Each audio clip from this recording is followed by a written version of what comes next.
Bonjour, bonjour, bonjour, bonjour. Que Dieu vous bénisse, que le Seigneur soit avec vous. Dieu vous bénisse. Dieu vous bénisse, Dieu vous bénisse ce matin. Dieu vous bénisse ce matin. Alors, nous sommes là ce matin pour notre sixième édition, sixième émission, heure du réveil. Alors, nous vous convions nombreux ce matin à assister à ce moment, inviter des personnes, partager la vidéo. Et venez avec nous ce matin, nous avons 30 minutes de retard, désolé. Alors nous voyons déjà Goretti, que Dieu te bénisse Goretti, grand interprète devant l'Éternel, que le Seigneur te bénisse. Daniel Oku, que Dieu te bénisse, que Dieu te bénisse. La sœur, que Dieu te bénisse. Baudouin, que Dieu te bénisse. Marie-Bernard, que Dieu te bénisse. Ndadadier, que Dieu vous bénisse. Alors, pasteur Assémian, alors je vois plusieurs personnes. Oui, ma fille, que Dieu te bénisse. Sanjay, que Dieu te bénisse. Bonjour, bonjour, bonjour, bonjour. Bonjour, bonjour, Baudouin, que Dieu vous bénisse. Ce matin, nous allons parler du concubinage. Waouh, le concubinage. Prophète Jean-Hervé Assimani, que Dieu bénisse son serviteur. Amen, I'm blessed. You are blessed too. God bless you, man of God. Amen, amen, amen. Soyez bénis ce matin. Odélévidi Jean-Marc, que Dieu te bénisse pour le beau travail que tu as fait par rapport à la vidéo. Que le Seigneur te bénisse pour ce cadeau que tu nous as offert. Merci beaucoup, merci beaucoup. Alors nous vous invitons à vous connecter, à partager la vidéo, à inviter des personnes, partager la vidéo dans des groupes. Nous allons ce matin passer un moment extraordinaire avec la plus belle femme du monde. Que Dieu te bénisse. Bonjour, bonjour. Voilà. Dieu vous bénisse abondamment et merci. Amen. Avec Jonathan, que Dieu te bénisse, que Dieu te bénisse. Soyez bénis. Invitez des personnes, partagez la vidéo. Aujourd'hui, le thème c'est le concubinage. Le concubinage, le concubinage. Le concubinage, les dangers, les répercussions. Alors, on va diminuer la musique. Le concubinage, qu'est-ce que nous pensons? Avec Jonathan, sois béni. Oh Stéphane, que Dieu te bénisse depuis Dakar. Que le Seigneur te bénisse, que le Seigneur te bénisse. Alors, venez inviter des personnes. Que le Seigneur puisse en ce matin encore parler à des personnes, orienter des personnes sur ce thème assez intéressant, ce thème assez important qui est le concubinage. Le concubinage, qu'est-ce que Dieu dit du concubinage? Qu'est-ce que la société pense du concubinage et quelles sont les répercussions, les causes et les répercussions sur la vie d'un individu. Le concubinage, on en parle très peu au jour d'aujourd'hui, mais qui est devenu un fléau qui prend beaucoup d'ampleur dans nos églises, un peu partout. Donc venez ce matin, nous parlerons de concubinage. Et je crois que Dieu veut libérer plusieurs personnes de l'emprise du concubinage. Inviter des personnes. Partagez la vidéo. Nous laissons ce petit temps pour permettre à chacun de pouvoir partager la vidéo. Partagez la vidéo, invitez des personnes. Alléluia. Dieu vous bénisse abondamment. Aujourd'hui encore est un jour où Dieu va se glorifier dans notre vie et dans vos vies également. Dieu veut éclairer son peuple par rapport à un point qui s'assombrit dans nos vies, dans nos cultures, le concubinage. Dieu veut mettre une lumière là-dessus pour comprendre, est-ce que c'est bon de vivre le concubinage? Est-ce que c'est bon de vivre le concubinage? On va en parler. Invitez, continuez à inviter, continuez, bien-aimés, continuez à inviter. On va en parler. Si tu connais des personnes qui vivent dans le concubinage, il faut leur faire signe, partage, fais-leur signe, invite-les, parce que c'est important. Ils doivent savoir qu'est-ce que Dieu en pense. Qu'est-ce que Dieu en pense. Pour que la sœur Tecla, que Dieu te bénisse, maman Assémien, que le Seigneur te bénisse. Ça fait longtemps que Dieu te bénisse. Nina Kose Bright. Patricia, depuis la France, Dieu te bénisse ma fille, que Dieu te bénisse, comment tu vas? Amen, nous aussi on t'aime très fort Jean-Marc, on t'aime très fort. On t'aime aussi très fort. Il est bon de savoir qu'est-ce que Dieu pense. Qu'est-ce que Dieu pense du concubinage pour qu'on ne continue pas à vivre comme si on n'a pas de loi. Nous avons une loi, Nous vivons selon la parole de Dieu. Nous vivons selon la pensée de Dieu. Donc il faut faire à la manière de Dieu. Donc c'est très important aujourd'hui. Anne-Léonie Mbimi, que Dieu te bénisse, que le Seigneur te bénisse. Que Dieu te bénisse. Que le Seigneur te bénisse. Tous les internautes. Que le Seigneur bénisse toutes ces personnes qui sont connectées. Amen. Je crois que nous allons démarrer. Nous avons déjà pris beaucoup de temps dans le retard, mais ce matin, nous sommes là. Faites savoir que vous êtes là. Anne-Léonie, que Dieu te bénisse. Nos salutations au grand chef Mbimi. Que le Seigneur vous bénisse. Jackson Amani, que la grâce de Dieu soit avec vous. Oui, c'est ça. Le thème d'aujourd'hui, c'est le concubinage. Le concubinage. Amen. Donc, partagez la vidéo, invitez des personnes. Venez nombreux ce matin pour que nous partagions ensemble ce thème assez profond. Comme on a l'habitude de le faire, c'est une émission qui est ouverte. Si vous voulez passer en ligne, dire quelque chose, je vous donne l'opportunité maintenant. Commencez à vous préparer, commencez à préparer votre environnement. Souvent, des personnes veulent parler, souvent on invite des personnes, mais ils ne sont pas dans l'environnement propice. Disposez-vous et puis permettez-vous de dire quelque chose. Nous parlerons de plusieurs éléments. Nous allons donner une définition que nous connaissons tous, la définition du dictionnaire, la définition selon la culture biblique. Nous allons aussi parler des causes. Qu'est-ce qui provoque le concubinage au jour d'aujourd'hui?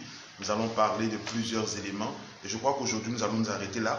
Donc, préparez vos interventions. Si vous avez quelque chose à dire sur chaque élément que nous allons développer, ne soyez pas gênés de venir en ligne, de dire quelque chose, d'édifier un frère, d'édifier une sœur. Nous avons plusieurs milliers de personnes qui regardent nos vidéos chaque semaine. Et je crois que votre intervention peut bénir plusieurs personnes. Ne vous privez pas, soyez à l'aise. Demandez à venir en ligne, nous vous donnerons l'opportunité de le faire et vous pourrez dire une chose, deux choses pour pouvoir édifier des personnes. D'accord, Patricia? D'accord, Patricia, si tu es intéressée tout à l'heure pour parler du concubinage, pas de problème. Nous allons, Madame Jessan, tu vas dire quelque chose, tu vas peut-être édifier une personne. Amen, amen, d'accord. Anne-Léonie, que Dieu te bénisse. Ok, il n'y a pas de problème. Vous serez tous autorisés à dire quelque chose si vous le voulez bien. Prions le Seigneur ensemble, et on priera le Seigneur, demander à Dieu sa grâce avant de commencer. Demandons à Dieu de nous bénir, demandons à Dieu de nous remplir. Seigneur, nous voulons te bénir, nous voulons te célébrer pour le privilège que tu nous donnes encore en ce jour de te servir. Seigneur, c'est une grâce, c'est un privilège énorme que nous avons de pouvoir nous exprimer devant ces milliers de personnes qui regarderont cette vidéo. Éternel mon Dieu, nous prions que tu viennes encore ouvrir nos yeux. Apporte un réveil dans nos esprits, apporte un réveil dans cette génération par rapport à cet élément qui détruit la société qui est le concubinage. Seigneur, apporte la lumière, que les ténèbres disparaissent, que l'ignorance disparaisse et que la connaissance soit apportée au nom de Jésus-Christ de Nazareth. Amen. Amen. Que Dieu soit béni. Que Dieu soit béni. D'abord, nous allons commencer par définir ce que c'est que le concubinage. Beaucoup de personnes, certainement, ont une définition plus ou moins erronée, souvent du concubinage. Et aujourd'hui, nous allons dire clairement qu'est-ce que c'est que le concubinage, dans quelle position est-ce que nous pouvons être considérés comme une personne qui vit dans le concubinage. Et qu'est-ce qu'il faut faire lorsque nous nous retrouvons dans ce piège? Parce que c'est un piège. Il y a des personnes qui sont dans le concubinage depuis 15 ans, 20 ans. Le problème, c'est que lorsque nous avançons, ça devient plus difficile pour nous de pouvoir légaliser notre situation. C'est pourquoi nous avons besoin d'une intervention de Dieu. Nous avons besoin de la connaissance, nous avons besoin de la foi, nous avons besoin de courage pour nous décider, pour dire voilà, c'est le moment. Il faut que nous quittions cette situation qui ferme le ciel sur notre vie et qui nous empêche véritablement d'expérimenter de grandes choses. C'est une bénédiction d'être marié légalement. Pas seulement une bénédiction civile, parce qu'il y a des avantages civils, mais c'est aussi une bénédiction spirituelle, parce qu'il y a d'énormes avantages spirituels. Nous en parlerons tout au long de notre mission. Nous sommes à la première édition, le concubinage. Vous êtes invitez des personnes à partager la vidéo. C'est quoi le concubinage? Selon le dictionnaire, le terme concubinage, j'espère que tout le monde m'entend bien, le terme concubinage désigne la situation juridique. Je répète bien, les termes sont très importants. Le terme concubinage désigne la situation juridique d'un couple de fait formé de deux personnes. Ok? De deux personnes adultes qui vivent ensemble je vais ajouter là, parce que souvent le dictionnaire nous donne des thèmes qui nous envoient dans d'autres réalités. On dit de deux personnes adultes. C'est-à-dire, on ne parle pas de sexe opposé. Moi, j'ajoute sexe opposé. La définition que je donne, c'est la définition que donne Larousse. Larousse dit deux personnes adultes. C'est-à-dire, ils peuvent être deux hommes ou deux femmes. Mais nous, on croit que deux personnes de sexe opposé, j'ajoute deux personnes de sexe opposé adultes qui vivent ensemble de façon durable et notoire, sans avoir célébré leur union de manière officielle. Je vais répéter encore cette définition. Le terme concubinage désigne la situation juridique d'un couple de fait et de forme de deux personnes adultes de sexe différents. J'ajoute cela, de sexe différents. Ce n'est pas écrit dans le Larousse. Dans le Larousse, on dit deux personnes adultes, mais moi je mets de sexe différents qui vivent ensemble de façon durable et notoire sans avoir célébré leur union de façon officielle. Le dernier point qui ressort de façon officielle est très important. De façon officielle. Ça veut donc dire qu'il y a beaucoup de choses que nous pensons être une situation maritale ou des choses que nous pensons briser le concubinage dans notre vie, mais en réalité ne sont pas. De façon officielle. Quand on parle de façon officielle, ça veut dire de manière légale. Donc deux personnes quittent la situation de concubinage lorsque de manière légale, elles ont officialisé leur union. C'est-à-dire officialiser leur union. Pas de manière traditionnelle simplement, mais de manière légale, officielle. C'est-à-dire de manière officielle, c'est-à-dire devant les juridictions. C'est-à-dire vous êtes parti devant les juridictions de manière officielle, vous avez légalisé votre relation.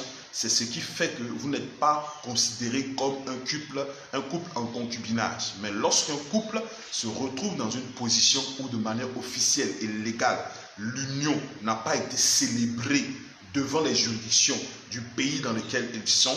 De toute manière, il y a plusieurs juridictions, plusieurs sortes de juridictions, parce que des gens nous suivent de plusieurs nations. En Côte d'Ivoire, par exemple, ou en France, ou dans plusieurs, au Cameroun, au Sénégal, au Gabon, à Kinshasa, et au Maroc, et dans tous ces pays, les juridictions, on va souvent à la mairie, dans certains pays, à l'ambassade, dans certains pays, ça dépend de différentes juridictions, mais toute personne qui est reconnue comme une personne envoyée de manière officielle par les juridictions, c'est cette personne-là qui a le droit de légaliser une relation. D'accord? Donc c'est important de le savoir. Et dans certaines cultures, le chef du village a le pouvoir officiel de légaliser une relation, de légaliser un mariage. Et va faire rendre compte à une sous-préfecture qui va en définitive donner un document qui va officialiser une relation. Donc, ceux qui sont considérés comme des personnes concubines, des personnes qui ne sont pas légalement mariées, c'est des personnes qui ne sont pas encore passées par cette phase officielle. Donc, si vous n'avez pas officialisé votre relation devant les juridictions, vous êtes en position de concubinage. Voici ce que la loi nous dit, voici ce que le dictionnaire nous dit, voici la définition du concubinage. Maintenant, nous allons écouter maman qui va nous dire quelle est la culture biblique. Parce que souvent, certaines personnes ont tendance à regarder, à dire des choses. Salut Rodrigue, que Dieu te bénisse. Bishop Joe Zerosa, que Dieu bénisse son serviteur. Marie-Duès Ake, que le Seigneur te bénisse. Certaines personnes ont l'habitude de dire, bon, moi, la Bible nous dit, voici ce que la Bible dit, nous, c'est ce que la Bible dit. Mais quelle est la culture biblique par rapport? Écoutez très bien, il y a assez de choses assez importantes qu'il est important pour nous de savoir à ce niveau-là. Écoutez très bien, quelle est la culture biblique par rapport à cet élément? Voilà. Alléluia. Amen. Nous ne sommes pas seulement des personnes qui vivent dans un pays ou qui vivent dans des familles, mais nous sommes des enfants de Dieu. Des personnes qui ont choisi de vivre la culture du ciel, la culture de Dieu. Donc il est important de savoir ce que Dieu pense aussi du concubinage. Dieu pense du concubinage. Le Seigneur ne veut pas que nous demeurions dans le concubinage. Non, le Seigneur veut que nous puissions nous marier. En Israël avant, comment est-ce que ça se passait? C'est-à-dire selon la culture juive. C'est-à-dire quand un homme voulait prendre une femme pour épouse, lorsqu'il lui fait savoir qu'il est amoureux, qu'il veut la prendre pour époux, il ne la prend pas directement pour envoyer chez lui à la maison. Il ne le faisait pas ainsi parce que c'était interdit de le faire ainsi. Donc comment est-ce qu'il le faisait? il s'approchait de sa famille à lui.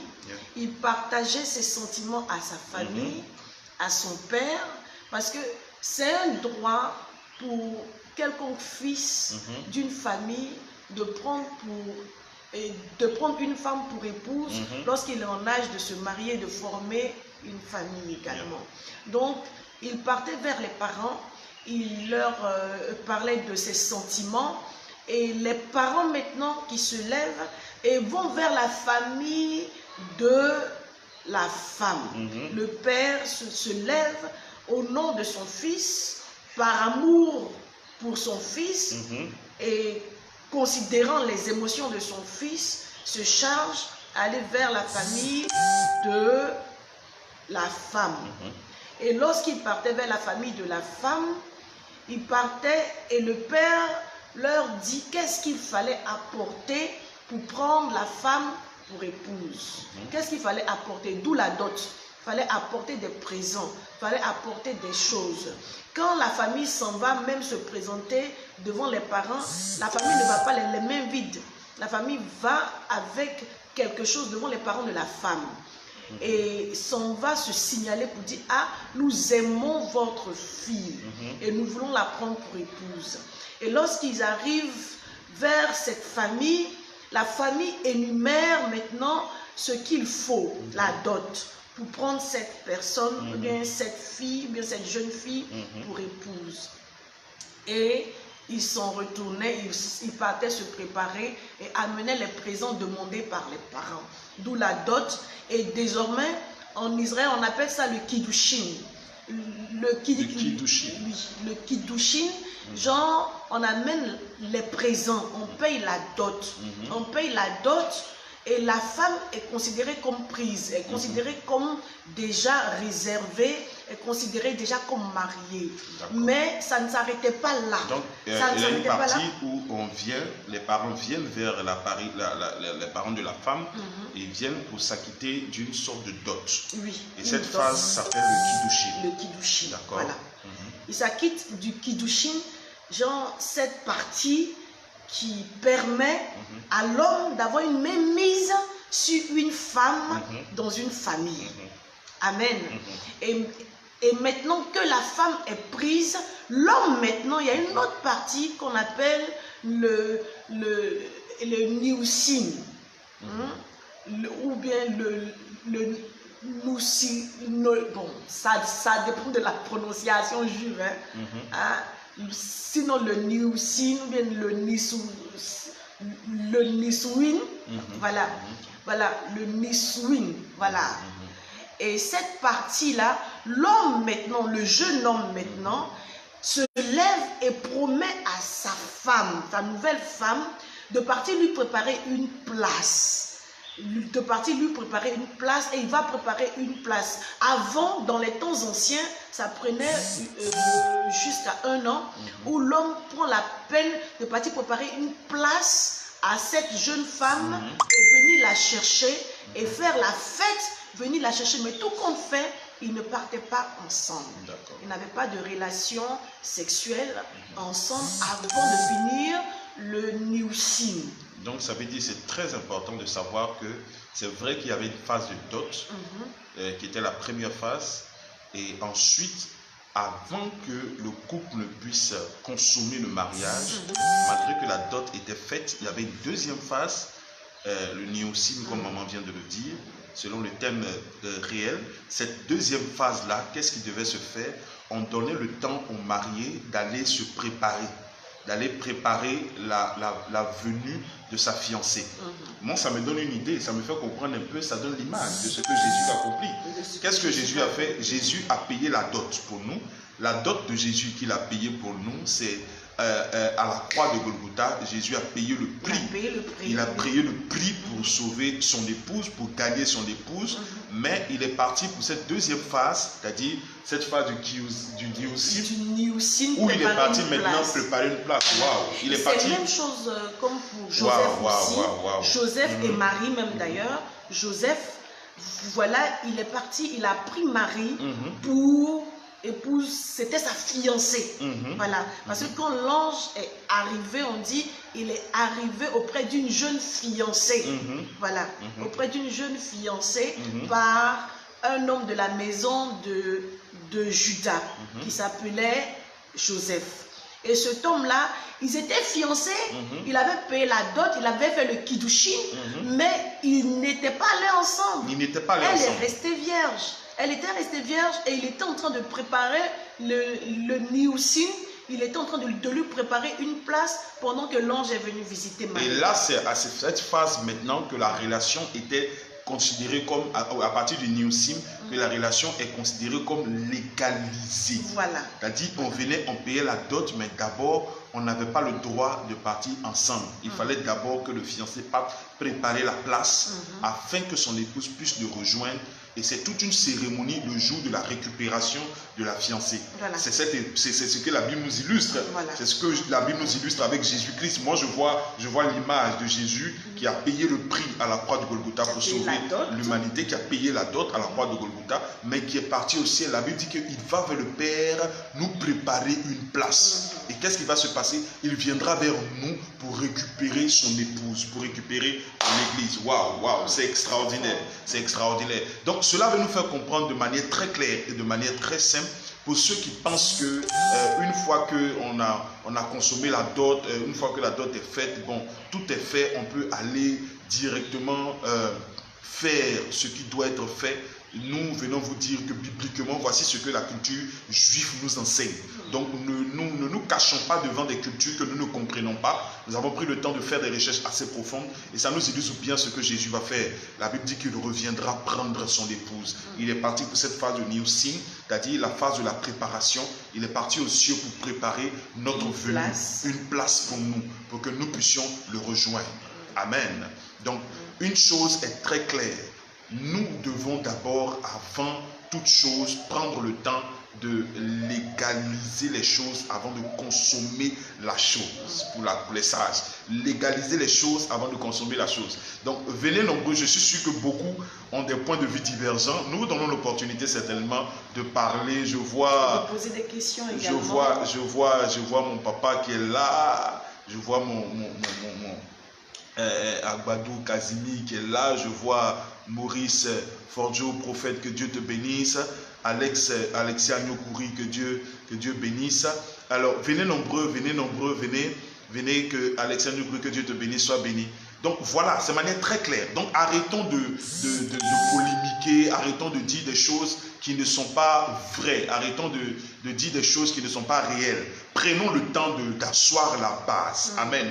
Maintenant, beaucoup de gens disent beaucoup de choses. Voici réellement, en quelques mots, tout à l'heure, nous allons vous dire quelles sont les causes véritables du concubinage. Quelles sont les causes? Voilà. Les causes. Pourquoi plusieurs personnes se retrouvent dans le concubinage? Pourquoi plusieurs personnes se retrouvent dans ce piège du concubinage? Pourquoi beaucoup de personnes aujourd'hui se retrouvent dans une position de concubinage? Souvent, par la première des choses que nous allons citer, c'est souvent par ignorance. Par ignorance. C'est-à-dire des personnes qui ne savent pas véritablement l'implication. Qui ne savent pas. Beaucoup de personnes ne sont pas instruites, comme nous avons la grâce de l'entendre ce matin, sur cette réalité des dangers du concubinage. Donc, c'est par ignorance que beaucoup se retrouvent dans ce dilemme, dans ce piège, dans ce problème.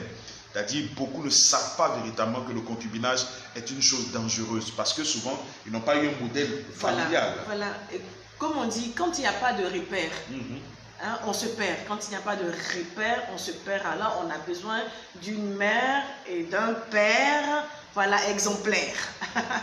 Mais au fait, quand il n'y a pas de repère réellement, on se perd. On se perd. Quand on a grandi avec un père et une mère qui ont eux-mêmes vécu le concubinage, on est né dans le concubinage, autour de nous, ce n'était que le concubinage, il n'y avait pas des personnes qui se marient réellement ou qui ont légalisé leur mariage. Alors là, on se perd, on ne sait pas et on grandit et on pense que c'est le modèle. Et pourtant, ce n'est pas le modèle.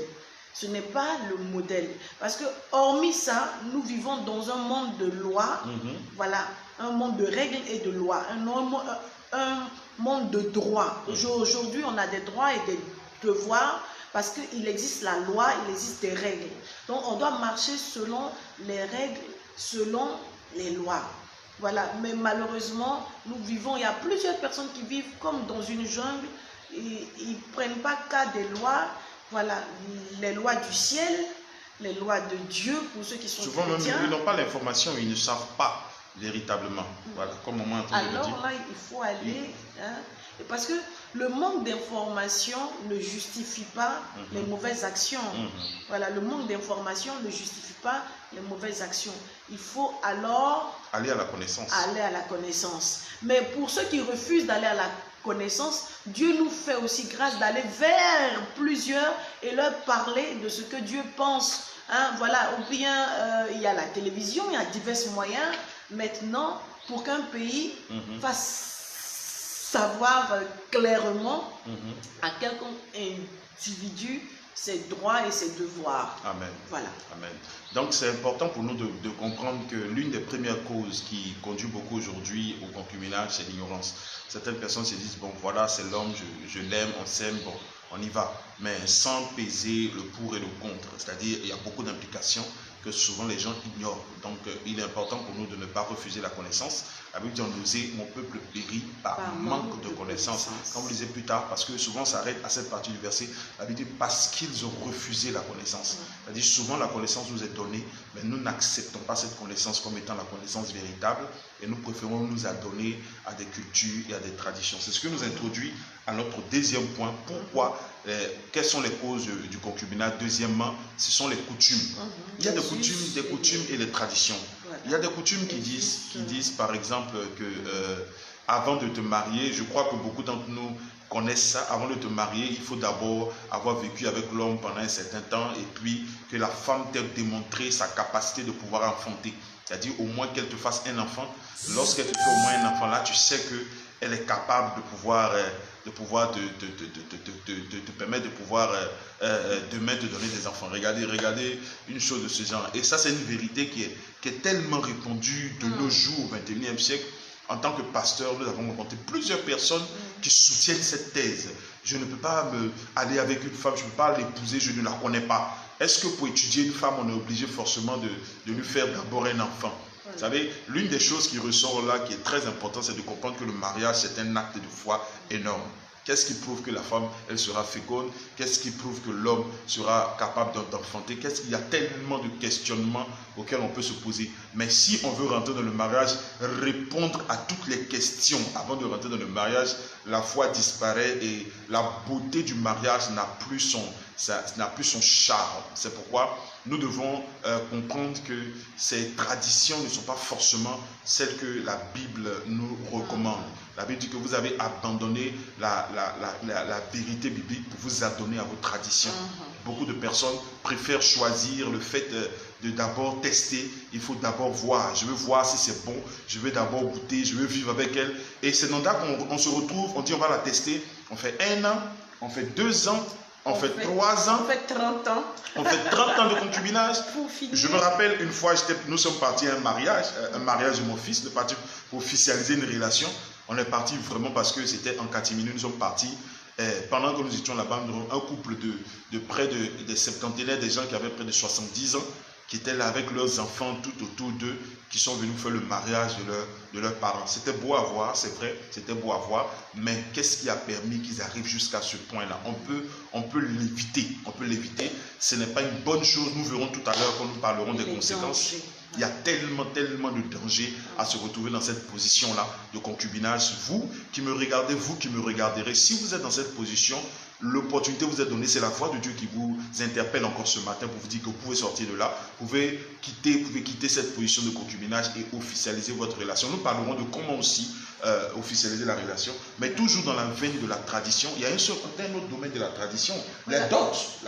Bon, avant même la dot, avant la dot, il y a des parents qui disent, tu as fini de payer la dot, prends la femme pour partir. C'est-à-dire, tu es obligé de vivre avec elle. Voilà.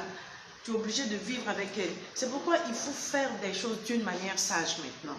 C'est-à-dire, c'est vrai, en Israël, la loi juive, parce que c'est cette loi-là, c'est sur cette loi-là que nous marchons, c'est cet exemple-là, c'est ce miroir-là, la loi communiquées par Dieu à un peuple. Voilà. Donc, c'est ces lois-là que nous avons comme modèle. C'est ces us-là, ces manières que nous avons comme modèle. Yeah. Voilà. Sinon, tous les peuples ont leurs us et leurs coutumes, ont leur manière de se comporter, tous les peuples du monde entier, voilà. Et plusieurs peuples ont des us contraires même aux us des Israélites qui sont communiqués par Dieu lui-même à un peuple.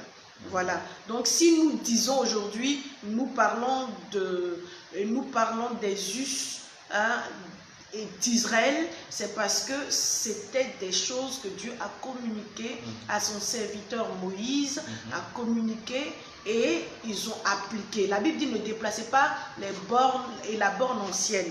Ne déplace pas la borne ancienne qu'ont posé les pères. Voilà, c'est vrai, la Bible l'a dit.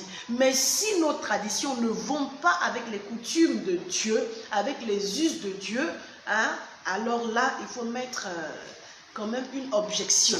C'est ça. Il faut mettre une objection. Sinon, si ça va avec, pourquoi ne pas respecter? Il faut respecter. C'est très important. C'est très important. Maintenant, dans certaines traditions, tu as fini de payer la dot, il faut rentrer avec ta femme. Mais c'est pourquoi même maintenant, là, le Kiddushin et le Niusin se passent en même temps. Tu finis de faire le Kiddushin, tu passes à l'étape maintenant du Niusin sans perdre le temps. Avant, il y avait au moins 1 an, on me mettait 1 an, mais à cause des shiftings en Israël, parce qu'ils avaient vécu la déportation, donc il fallait ne pas pécher. Il fallait ne pas pécher parce que quand on finit de payer le Kiddushin et que tu prends la femme et que tu arrives à vivre avec elle sans finir le Nisuin, alors le Niusin, alors là tu étais en état où tu déplaçais la borne ancienne, où tu violais une tradition divine. Donc tu le fais maintenant d'une manière sage. La manière sage, c'est que tu finis de payer le Kiddushin, voilà, et puis maintenant tu prépares vite une place en même temps. Non, on prépare avant de venir faire tout ça, on est déjà prêt. Voilà, on est prêt. Donc tu fais tout en même temps. Mais quand je parle de place aussi, je parle aussi de... Aujourd'hui, on n'est pas issu seulement des familles. Parce qu'avant, en Israël, c'était des familles qui parlaient. C'est des familles qui constituaient un pays. C'est des familles qui constituaient la nation. Donc on faisait selon la famille. À Canaan, on savait que Dieu avait dit ça par rapport... Quand on lit même dans Genèse 34, on voyait comment est-ce que Dina, on avait refusé l'infamie en Israël parce que Dina avait été déshonorée. Parce que Sichem n'avait pas payé le Kiddushin et le Niusin. Il vient là, il débarque. Bon, enfin, en Israël, il était très, très, très important de respecter les coutumes, de respecter la coutume. Maintenant, dans nos nations, dans nos traditions, aujourd'hui, on vit dans un pays où le pays a ses règlements. Le pays a ses règlements et le pays dit, pour que ton mariage soit reconnu, il faudrait que ce mariage soit légal. Il faudrait que ce mariage soit fait à la mairie et que les autorités compétentes puissent prendre acte de ton mariage. Donc, il ne s'agit pas seulement des familles, il ne s'agit pas seulement des traditions. On finit la tradition, on paye la dot, mais il faudrait finir là, à la mairie rapidement, pour ne pas être en train de violer des bornes posées par le pays. Amen. Voilà. Amen. Dieu bénisse Marie-Jess Aki qui nous dit la procréation en elle-même n'est pas la seule raison du mariage. Dieu a institué le mariage for companionships first, c'est-à-dire d'abord pour la collaboration, si je peux le traduire ainsi, ou pour l'équipe, c'est ça? Voilà, pour d'abord le partage, d'accord?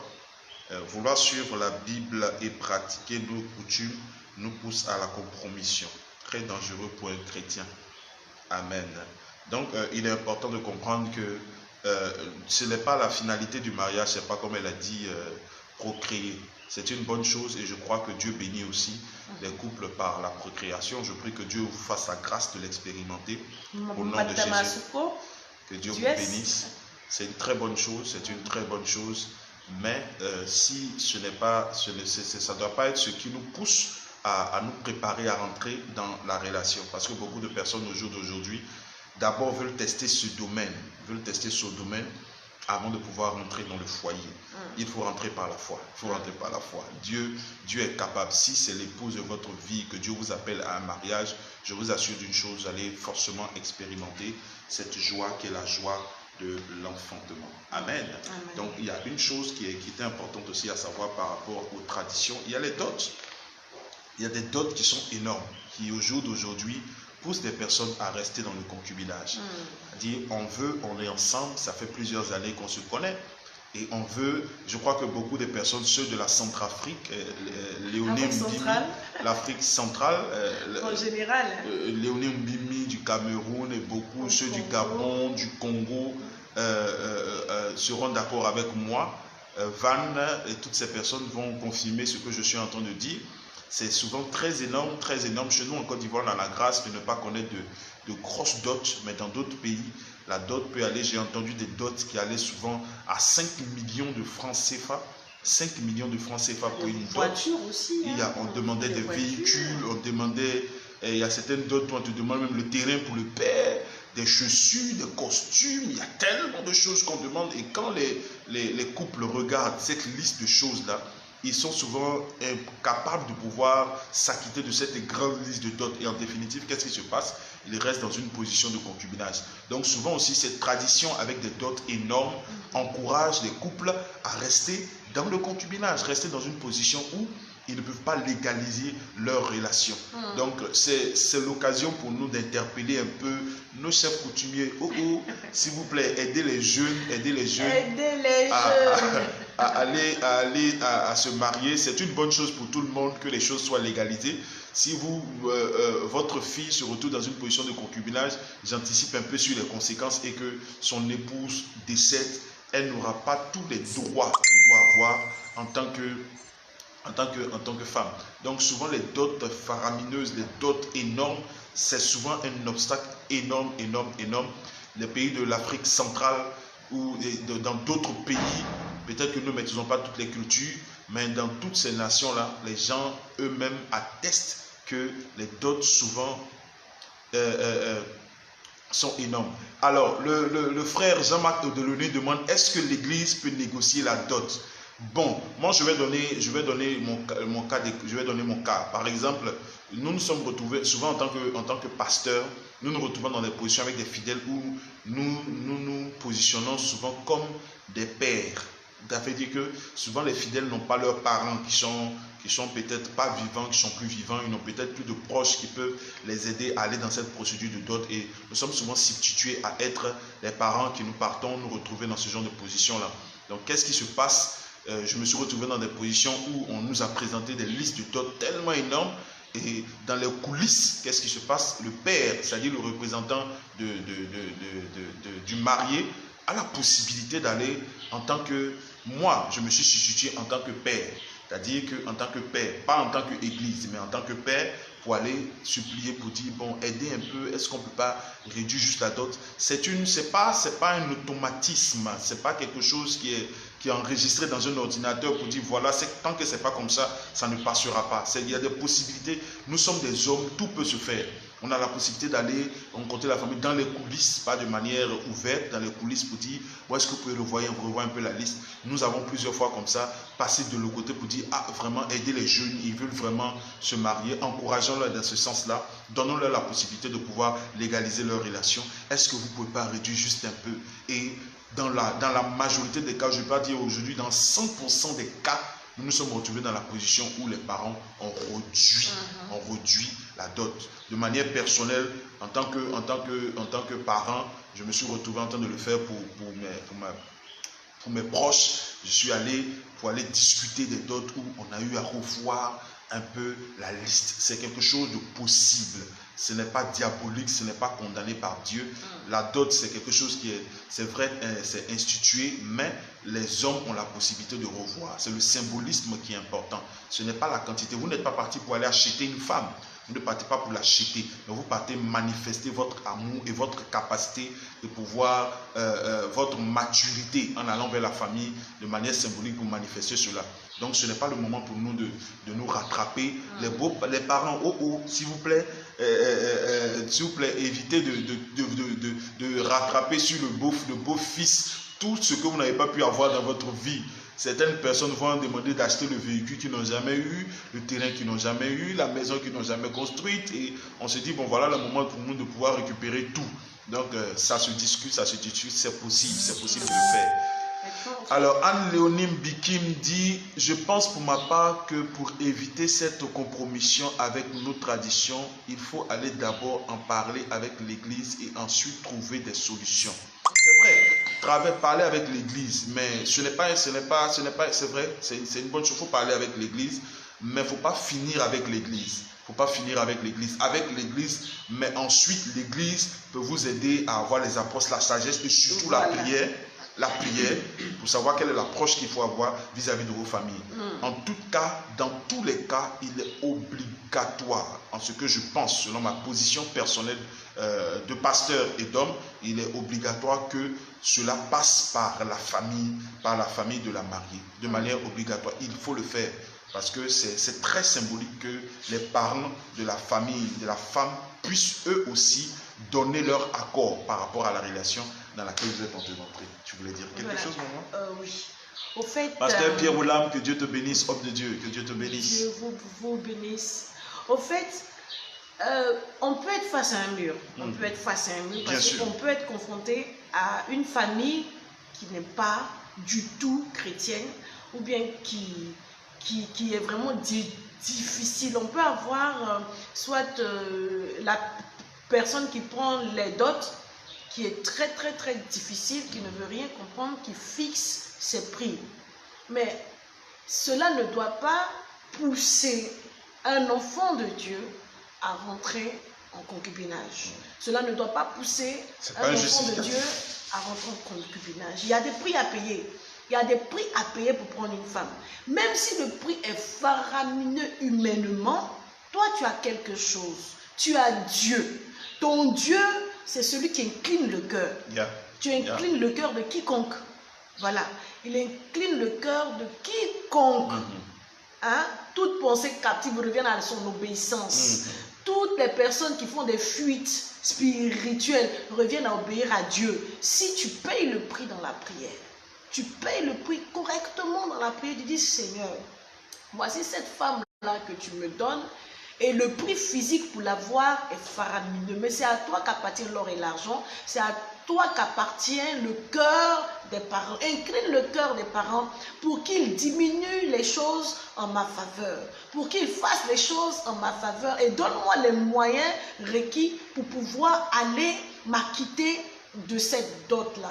Parce que tout ce que tu as eu gratuitement, bien-aimé, ça ne va pas te coûter. La Bible même dit, David dit, je n'offrirai pas à l'Éternel ce qui ne m'a pas coûté. Pourquoi? Parce qu'il veut expérimenter la profondeur du sacrifice qui est dans l'adoration du Seigneur. Tu veux une femme, tu ne veux pas te sacrifier. Tu la prends gratuitement, tu la mets dans ta maison. Ce n'est pas conforme à la volonté de Dieu. Amen. Tu ne peux pas prendre une femme d'une manière gratuite, comme si elle n'a pas de valeur. La Bible dit que la femme, une femme vertueuse, elle a plus de valeur qu'une perle. Ce n'est pas un jeu. C'est la femme qui parle. Alléluia. Les vraies perles sont même plus chères que le diamant. Amen. Voilà, et ça se trouve dans les profondeurs. Tu ne peux pas prendre une femme qui ne t'appartient pas, que tu vas prendre gratuitement et tu la mets dans ta maison, tu la mets dans ta chambre et tu abuses de sa personne. Bien-aimée femme, je t'en prie, il ne faut pas qu'on te dévalorise. Amen. Il ne faudrait pas qu'on te prenne d'une manière gratuite et on te met dans une maison. Ça empêche le respect. Amen. La personne ne va pas te respecter. L'homme doit payer le prix du sacrifice. Il doit prier, il doit se démontrer sa maturité et aller faire tout ce qui est en sa possibilité pour acquérir une femme. C'est vrai, on n'est pas d'accord sur les dots faramineuses, on n'est pas d'accord sur certaines traditions, on n'est pas d'accord, mais Dieu, dans sa parole, a voté que ce ne soit pas gratuitement que tu prennes une femme. Voilà, Dieu ne veut pas que tu prennes une femme gratuitement, que tu viennes la déposer chez toi à la maison. Donc il faut payer le prix. Paye le prix, bien. Amen. Que Dieu soit béni. Amen. Donc je crois que si Dieu vous donne une femme, Dieu vous donne une femme, il ouvre toujours, il bénit toujours, selon l'épouse qu'il vous a donnée. Si vous restez dans la présence de Dieu, quelles que soient les oppositions que vous allez trouver dans la famille, dans la belle famille, Dieu va toujours ouvrir les portes. Mais que le concubinage ne devienne pas une option. Certaines personnes se cachent pour dire, on justifie le concubinage par la position justifie le concubinage par la position de dire, ah, vraiment, je ne peux pas payer la dot, c'est trop, donc on va continuer comme ça. Le jour qu'on est prêt, Dieu nous comprend. Non, non, non, Dieu ne vous comprend pas. Dieu ne vous comprend pas. Non, non, non, Dieu ne vous comprend pas. Dieu ne comprend pas la position dans laquelle vous êtes. Réveillez-vous et puis prenez courage et allez vers le Seigneur pour que le Seigneur vous aide à sortir de là. On va soulever un autre point, par exemple, pendant que nous sommes toujours en train de parler, un autre point par rapport au concubinage. Dieu bénisse le bishop Alexandre Sitou, Dieu te bénisse, homme de Dieu. Un autre point, l'élément qui est les mariages pompeux. Amen. Dieu te bénisse, pasteur Oulem. Les mariages pompeux. Waouh, voici un autre aspect qui encourage le concubinage. Certaines personnes ont dans leur esprit de se marier comme Cendrillon. Voilà. De se marier comme Cendrillon. Tout le monde veut se marier comme le prince d'Angleterre. Tout le monde veut se marier comme la dernière star d'Hollywood. Bon, je veux être dans une limousine. Je veux porter une robe dernier cri. Je veux tant, je veux tant, je veux tant. C'est une bonne chose. Personne n'est contre. Je veux ça, je veux tant. Et finalement, quand on fait le budget du mariage, on se rend compte que c'est un budget de 10 millions. On n'a pas les 10 millions, on a peut-être seulement 100 000. Donc on se dit, bon, on va commencer le concubinage et on va commencer à cotiser. Mais je vous dis une chose, vous n'allez jamais réussir à rassembler cet argent-là. Vous allez rester là des années, et derrière dans le concubinage, en train de chercher à faire les économies. Parce que pendant que vous êtes là, les enfants vont commencer à naître. Cet argent que vous pensez mettre de côté pour vous permettre de rentrer dans le foyer. C'est pourquoi il est facile d'entendre des personnes qui vivent dans le concubinage. Souvent quand on dit les chiffres, les gens tremblent. 27 ans de concubinage, 28 ans de concubinage, 30 ans de concubinage. On dit, waouh, c'est non beaucoup, mais non. Une fois qu'on a commencé, on se disait, on n'est pas rentré dans cet esprit, on s'est dit, bon, le mois prochain, l'année prochaine, on va se marier. Mais finalement, on n'a pas d'argent parce que le mariage qu'on veut faire, on doit économiser. Et en définitive, l'enfant commence à venir, les enfants commencent à rentrer, et au fur et à mesure, en définitive, qu'est-ce qui se passe? Pof! C'est fermé, on ne se marie plus. On ne se marie plus, on est dans une position de concubinage depuis des années. Le dernier enfant a 10 ans, le premier a 28 ans et on est là, on commence à se plaire dans cette position-là.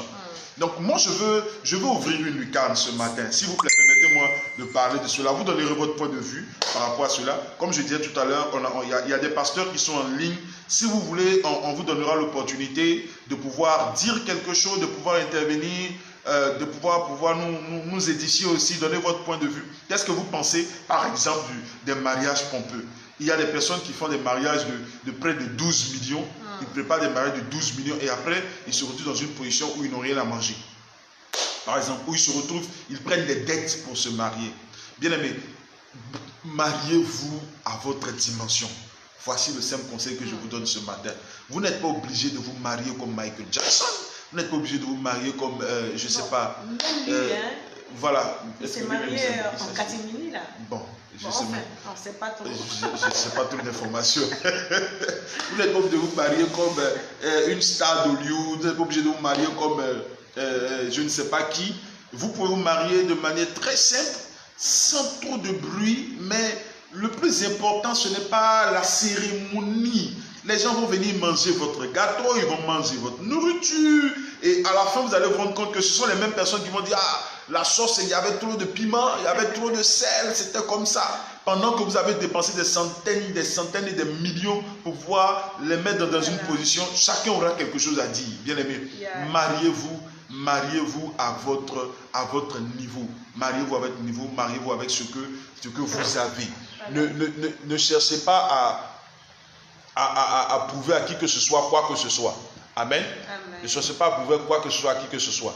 Alléluia. Amen. Donc, j'invite des personnes, si vous voulez, n'hésitez pas, acceptez et puis dites-nous quelque chose. Qu'est-ce que vous pensez des mariages pompeux? Quel est le conseil que vous donnez aujourd'hui à cette génération par rapport à ces mariages? J'ai vu des personnes qui se retrouvent aujourd'hui dans une position de concubinage parce qu'ils n'ont pas l'argent pour se marier. C'est quoi ça? Ils ont tracé un programme, un budget de mariage de beaucoup de millions.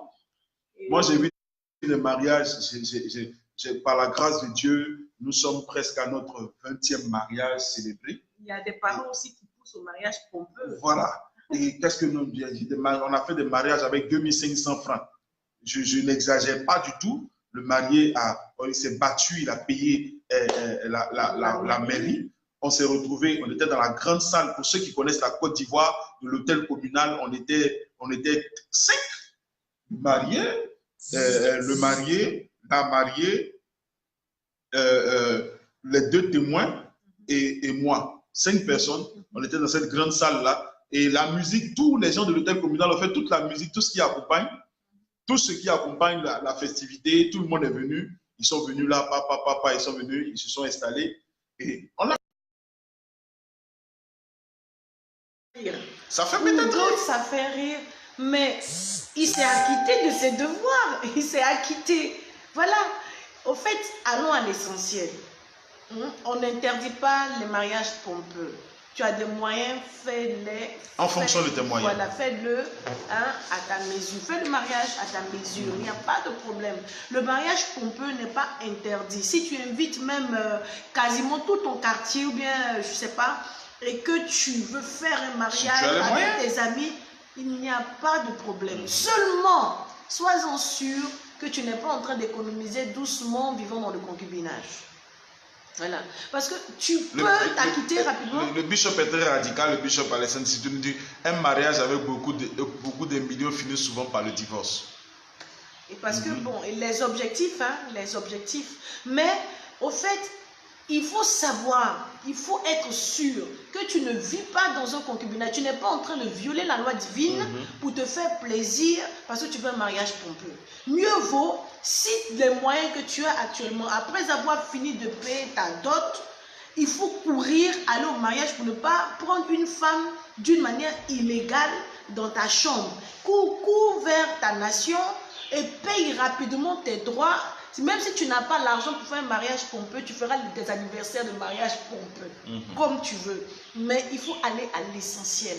Aller à l'essentiel, les priorités, des choses qui peuvent te rendre coupable devant Dieu. C'est pas la peine de rentrer dedans. Voilà, tu as fini de payer la dot. C'était ça qui était le plus gros boulot. Maintenant, il faut combien au jour d'aujourd'hui? Il y a des mairies.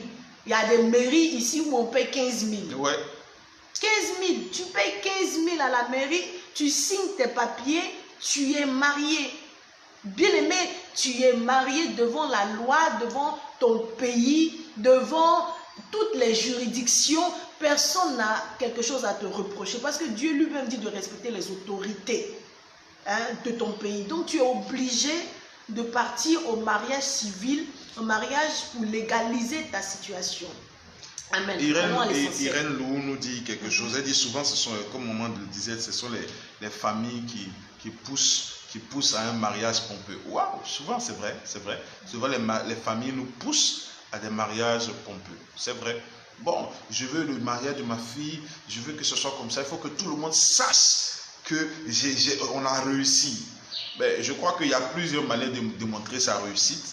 La réussite elle-même n'a pas besoin de bruit, elle-même parle seule. La réussite parle seule, elle n'a pas besoin qu'on dise quelque chose d'elle. Donc, je crois que si vous voulez démontrer que vous avez réussi, Dieu a une manière de vous présenter, de faire toutes choses. Donc, ce n'est pas la peine de vouloir faire quoi que ce soit, démontrer quoi que ce soit, qui que ce soit. Vous n'avez pas prouvé qui que ce soit. Le jour où vous rentrez dans vos foyers, quand vous allez commencer à traverser vos difficultés, vous ne verrez personne. Vous serez 2 avec votre épouse en train de vous battre. Les personnes avec qui vous ont vu en train de vous marier avec 25 millions, 35 millions, vous ne pouvez même pas aller vers eux avec la honte et tout ça pour leur dire, voilà, nous traversons des situations difficiles, nous avons besoin d'aide. Vous serez seul en train de traverser votre situation. C'est pourquoi j'encourage, je conseille, je demande à nos frères et sœurs qui espèrent au mariage, qui pensent au mariage, faites en fonction de vos moyens. Faites en fonction de vos moyens. Ce que vous avez, faites en fonction de vos moyens. Si vous pensez, ne vous retrouvez pas dans une position où vous avez besoin de vous endetter pour vous marier. Je reviens sur ce. Amen, amen, Frédéric, Amisha, que Dieu te bénisse. Amen. Je reviens sur ce point qui est assez essentiel, qui est assez important. Le frère qui s'est marié avec 2500. Permettez-moi, je raconte ce témoignage parce que ça m'a vraiment édifié. On a fini, il s'est marié, il a légalisé sa situation officiellement. Il a pris ses 2500 francs. Nous sommes rentrés dans mon bureau, on a acheté la boisson, une bouteille de Fanta, une bouteille de Coca, de 1000 francs, 1000 francs. Attention à la pub, hein? Voilà, désolé pour la pub, mais on a acheté 2 grosses bouteilles, on s'est assis dans mon bureau et on a bu, j'ai allumé mon téléphone, j'ai mis la musique, on a dansé, on a béni le Seigneur, on a fait les photos. Amen. On a fini. Chacun est sorti, s'est même déshabillé chez moi, ils ont commencé à marcher les deux. Paf, ils sont partis chez eux. Ils sont mariés. Point final, sans stress, sans combat. Donc ne dites pas non, c'est parce qu'on n'a pas l'argent qu'on ne doit pas se marier, c'est faux, c'est la plus mauvaise raison. Et souvent même quand le concubinage dure, que tout le monde vous a connu, vous êtes présenté comme un couple maritalement, un couple qui est marié et tout, en définitive, vous avez tendance à vouloir prouver aux gens que voilà, maintenant je suis un homme, j'ai réussi, j'ai la mariée, je vais vous prouver que j'ai la mariée. Tu n'as rien à prouver. La meilleure manière de prouver que tu l'as mariée, c'est que lorsque tu te retrouves devant la mairie pour légaliser la situation, le plus tôt possible, le plus vite possible. C'est pas d'attendre des vingtaines d'années et maintenant dire je veux prouver qui je suis. Tu devais prouver ça depuis longtemps, frère. Amen. Donc quitter le concubinage, Donc on a dit premièrement l'ignorance, deuxièmement les coutumes, les coutumes, les traditions, troisièmement les mariages pompeux et quatrièmement le manque de patience. Le manque de patience. C'est un point, je te laisse parler de ça, maman. En fait, le manque de patience ou l'impatience. Voilà, la Bible même dit dans Jacques que si te manque la patience là, il faut demander. Hein? Il faut demander parce qu'on apprend la patience par des choses. Bon, si te manque la sagesse, mais la patience, on apprend ça par les choses qu'on souffre. Dieu parfois permet des situations pour qu'on soit patient. Parce que le manque de patience nous conduit à faire des choses contre la volonté de Dieu. Beaucoup de personnes au jour d'aujourd'hui sont dans le concubinage parce qu'ils ne peuvent pas attendre le mariage. Wow. Les gens sont trop pressés. Ils sont chauds, ils brûlent. Voilà. Donc, au jour d'aujourd'hui, chacun cherche qui va laver ses habits, l'autre cherche qui va s'occuper de mes problèmes. Donc, on traverse des problèmes dans la famille, on veut devenir indépendant, on n'est pas prêt à attendre le mariage, pas bien on se jette dedans. Voilà. Donc, on forme des équipes de gars et de go. On va vite avant le temps même. Il y a des enfants qui n'attendent même pas l'âge adulte. Pour parler de l'âge adulte, ils sont tellement impatients, ils veulent vivre vite ce que les personnes adultes vivent. Donc, ils rentrent dans des gares égaux. Et malheureusement, quand les personnes rentrent dans des gares égaux, qu'est-ce que c'est que les gares égaux? C'est des personnes qui sont très jeunes, à l'âge très jeune, 14 ans, 15 ans, et même moins, même d'autres même, rentrent dans des relations sexuelles. Amen. Et parfois se retrouvent enceintes, se retrouvent avec avec des responsabilités d'adultes, se retrouvent avec des enfants. Alors là, il y a des parents qui leur font comprendre que, voilà, tu es enceinte, vivez ensemble. Allez vivre ensemble. D'autres même, on renvoie la fille dans la maison des parents du monsieur ou bien du jeune. Ils vont vivre là-bas. Finalement, il a une jeune fille sur son dos qui a enfant. Sans t'interrompre, c'est le moment aussi de dire aux parents, ce n'est pas parce que votre fille se retrouve enceinte ou qu'il faut la mettre dehors, la chasser. Ça, c'est un comportement qui est vraiment, vraiment très animal. Moi, j'encourage les parents. C'est vrai, l'erreur a été commise, mais ne perdez pas le fil. Les choses peuvent être canalisées, réorientées. Ne repoussez pas Ça, vos enfants. voilà, ça peut se refaire. Ce n'est pas la peine de rejeter l'enfant, de repousser l'enfant, de dire c'est fini, vas-y, va te jeter. Non, la jeter dans la main d'un homme qui peut ne pas être véritablement l'homme de sa vie, qui peut être un homme qui va la faire souffrir, mais dit, comme elle est tombée enceinte, va forcément vivre chez lui. Non, ce n'est pas la solution. Il faut protéger nos enfants, même dans ce genre de position-là. Il faut continuer à les protéger. Il faut continuer à les protéger. Donc, soyons patients, maman le disait, soyons patients. Il y a des interventions. Nous voulons donner, nous sommes presque à la fin de notre émission pour aujourd'hui. La semaine prochaine, nous parlerons des conséquences, des conséquences du concubinage, des conséquences, la suite, pas de conséquences. Mais nous voulons donner l'opportunité à une, deux personnes qui veulent dire quelque chose. Bishop Alexandre Sitou, ça nous fera plaisir si tu nous dis quelque chose. Le manque de patience pousse les gens à manger le chocolat. C'est ça. Mangez le chocolat avant le mariage. Voilà, ne mangez pas le chocolat avant le mariage. Dit le bishop Sitou. Ne mangez pas le chocolat avant le mariage. Mon père spirituel a l'habitude de dire mangez le gâteau. Donc, beaucoup mangent le gâteau du mariage avant le mariage. Donc, ne mangeons pas le gâteau du mariage avant le mariage. Le gâteau du mariage est très succulent le jour du mariage. Que les sages comprennent le langage et la sagesse. Le gâteau du mariage est très succulent le jour du mariage. La lune de miel, quand vous mangez votre gâteau de mariage, waouh, c'est excellent.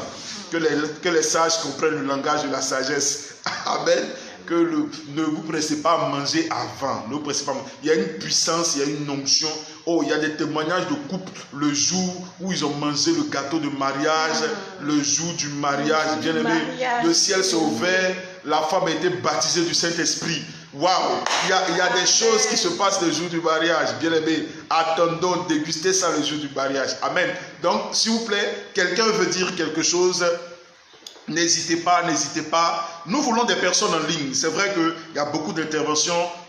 Les fils d'actualité sont tellement rapides que nous avons du mal à suivre les interventions en ligne. Ah, ok. Le gars va toujours te garer au. La go va go. Amen. Clair. Voilà. Marie-Jess qui dit le gars va te garer. Donc si tu cours derrière ton gars, il va te garer. Et la go va go. Et puis c'est fini. Ah, oui, tu peux dire quelque chose. Tu peux dire quelque chose. Oui, vas-y, en ligne. En ligne, d'accord.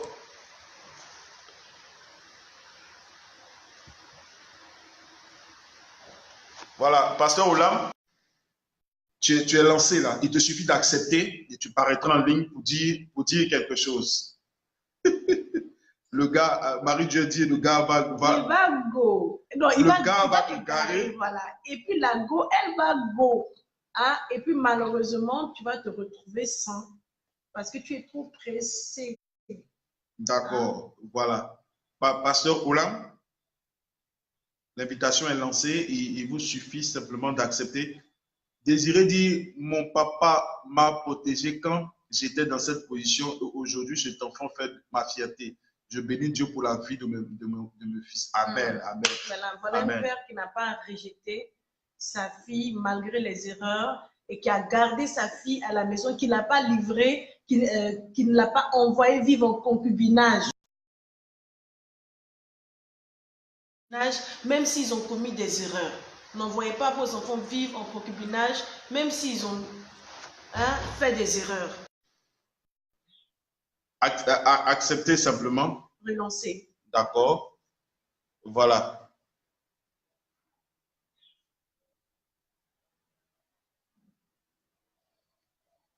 Je relance. Pasteur Oula, vous êtes relancé. Voilà. Voilà. On fait les ajouts. OK. Be blessed, man of God. How are you? I'm okay. By the grace of God. Thank you. Bonjour à tout le monde et bonjour au couple pastoral. C'est un grand honneur pour moi de participer à cette émission. Merci. Le concubinage, c'est vraiment quelque chose qui détruit l'Église de Dieu aujourd'hui.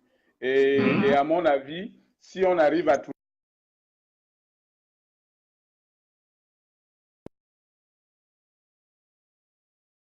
% de la vie chrétienne des jeunes dans l'Église.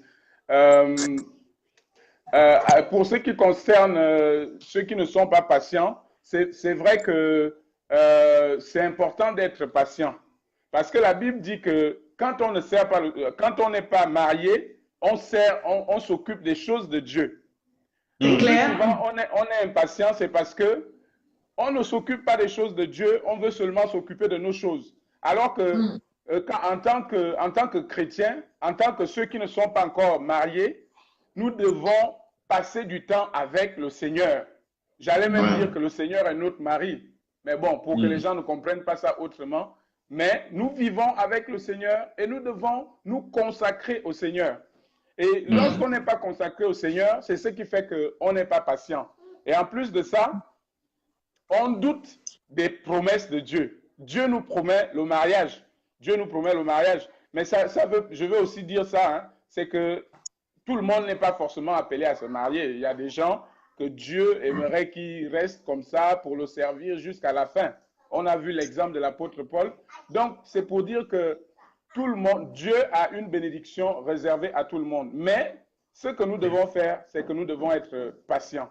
Patients, en servant le Seigneur, en étant utile à notre Église, en faisant ce que Dieu nous demande, en lisant la Bible chaque jour. Ça, c'est important.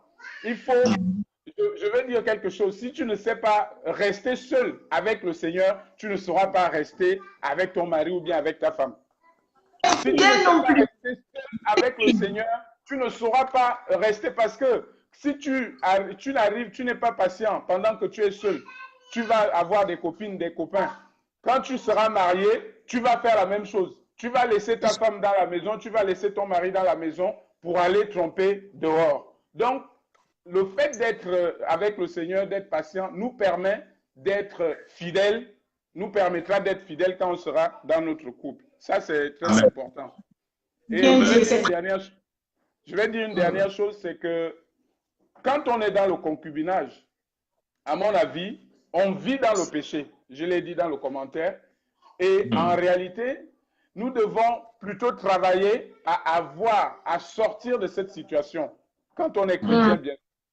Donc, l'histoire que je suis dans le concubinage et je veux faire le mariage comme quelqu'un qui a bien commencé comme la parole le demande.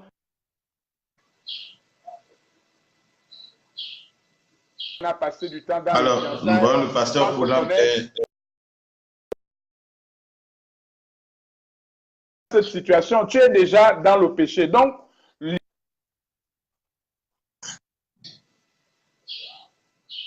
voilà, on a du mal avec le pasteur Olam, apparemment, la connexion n'est pas bonne. En tout cas, que Dieu bénisse le pasteur Olam. Amen. Que Dieu bénisse le pasteur Olam. Véritablement, Dieu bénisse l'homme de Dieu, la connexion n'est pas bonne, on a été coupé, voilà. Que Dieu te bénisse. Il a bien dit, celui qui n'est pas face, il ne saura pas attendre que son couple se stabilise ou bien que son mari soit bien si c'est une femme, que son mari réponde comme il faut. La personne sera pressée quand il y aura des difficultés et la personne va aller tricher. La personne va aller dehors. Celui qui ne sait pas attendre Dieu ne saura pas attendre l'homme physique, ne saura pas attendre le physique. Que Dieu soit béni. Les bonnes choses de fin. Dieu bénisse le pasteur Didier Chuyombo. Que Dieu bénisse Marie-Dieu Sake. Que Dieu te bénisse pour ton interaction aujourd'hui. Désolé, pasteur Olam, on a été coupé. Que Dieu te bénisse, homme de Dieu. Dieu te bénisse. Merci beaucoup pour ton intervention. Merci beaucoup. Nous sommes à la fin de notre émission. Nous sommes ravis d'avoir passé ce moment avec nous. Nous voulons vous convier à notre culte demain matin à 9h30. Nous parlerons les inhibiteurs de l'accomplissement de la prophétie. Les inhibiteurs, c'est quoi? Ce sont les éléments qui peuvent en ralentir ou je dirais même arrêter ou empêcher l'accomplissement d'une prophétie. Chacun de nous a certainement une prophétie de Dieu dans sa vie. Et qu'est-ce qui peut nous empêcher de vivre la prophétie de Dieu? Il y a tellement de prophéties que nous avons reçues, mais qu'est-ce qui nous empêche de vivre cette prophétie? Venez demain matin à 9h30, vous serez bénis. Nous allons parler des inhibiteurs de la prophétie. Nous allons parler aussi des catalyseurs de la prophétie. Les catalyseurs, c'est ce qui accélère ou c'est ce qui permet l'accomplissement d'une prophétie dans notre vie. Il y a tellement de prophéties que Dieu a données dans sa parole, mais qui aujourd'hui ne sont pas manifestes dans votre vie. Venez savoir pourquoi, venez savoir qu'est-ce qui peut être un obstacle et comment avoir l'ADN pour l'accomplissement de votre prophétie. Que Dieu vous bénisse, que la grâce de Dieu soit avec vous. Dieu vous bénisse. Demain matin, 9h30, notre église, le siège de la mission de la Minov en Côte d'Ivoire, à Abidjan, se trouve à la Riviera Faya, juste au feu du nouveau camp.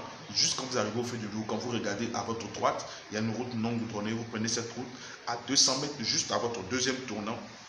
Vous regardez en bordure de route à votre gauche, vous trouverez le bâtiment du siège de l'église Minov. Il y a des numéros qui seront en commentaire que Claudia, la secrétaire de l'église du siège, on verra tout à l'heure, qui nous permettront de pouvoir recanaliser, retrouver cette communauté. Si vous ne retrouvez pas, appelez simplement. Nous passerons des moments intenses dans la présence de Dieu. Venez, nous vivons des choses tellement intéressantes. Ne ratez pas ce moment de demain à partir de 9h30. Aussi, je saisis la lucarne pour vous inviter aussi à un programme que nous aurons tout à l'heure avec le docteur Charlie Ottinel au niveau de l'espace La Parole. À 14h, nous parlerons de la vision, nous parlerons de la provision, nous parlerons de beaucoup de choses. Il y a des orateurs excellents qui seront présents. Venez nombreux, venez à ce programme à 14h à l'espace de La Parole. Vous serez enrichis, remplis par la pensée de Dieu avec le docteur Charlie Ottinel. Que Dieu bénisse son serviteur. Donc tout à l'heure, à 14h, le groupe de l'église Minov, les porteurs de vie, vont pour leur première fois prester à l'extérieur. Ça sera extraordinaire. Venez, venez nombreux, venez. Il y a des orateurs, plusieurs personnes, je n'ai pas tous les noms en tête, mais venez, je vous assure que ça sera un moment de bénédiction, un moment de restauration. C'est la fin, que le Seigneur vous bénisse. Nous avons été ravis d'être avec vous. Samedi prochain, avec le même thème. Voilà. Donc, si tu as des questions, prépare tes questions. Si tu veux intervenir aussi, fais-nous savoir. Et... Faites-nous savoir, déjà même dans la semaine, dites-nous que vous voulez intervenir. Voilà. Que vous soyez dans tous les pays du monde, dites-nous, je veux passer pour dire quelque chose. On vous organisera, on vous permettra de pouvoir intervenir dans le programme. Vous aurez le temps de dire quelque chose. Que la grâce de Dieu soit avec vous, que la bénédiction de Dieu soit avec vous. Voilà, nos salutations à tous les membres de l'église Minov. Que Dieu vous bénisse, que la grâce de Dieu soit avec vous. Vous êtes merveilleux, vous êtes un peuple formidable. Que la grâce de Dieu soit avec nous. Nous vous aimons, nous vous aimons très fort. Et c'est une fierté pour nous de vous servir. Que le Seigneur soit avec vous. Tout le peuple, tout le monde qui nous regarde, ces milliers de personnes, nos vidéos, cette émission est regardée à plusieurs milliers de personnes. Nous sommes très ravis de vous avoir avec nous pour partager ces moments. Venez nombreux encore la semaine prochaine. Nous serons là pour pouvoir partager ce moment à partir de 7h. Que Dieu vous bénisse. Soyez bénis. Je voulais voir des cœurs, des likes pour vraiment animer cette fin d'émission. Liker, aimer, partager encore et encore dans les groupes et partout. Partager. Bientôt, il y a une surprise. Cette émission est le prélude à quelque chose qui va bénir le corps de Christ qui est en train de se préparer dans le secret. Ce ne sont que les échantillons. Alexia, que Dieu te bénisse, que Dieu te bénisse. Tu as été là jusqu'à la fin. Tu as le cœur d'or ce matin. Que Dieu te bénisse. Marie-Duès, Désiré Brissy, Irène Louhou, que Dieu te bénisse, que Dieu vous bénisse. Et Jean-Marc Odelebeli, que Dieu vous bénisse. Que la grâce de Dieu soit à vie. C'était un réel plaisir. Dieu vous bénisse. Bye bye, bye bye. Bon samedi. Bon samedi à tout le monde. Et bon week-end. Et demain à la Minov. Pourquoi pas. Que Dieu vous bénisse. Bye bye. Bye bye.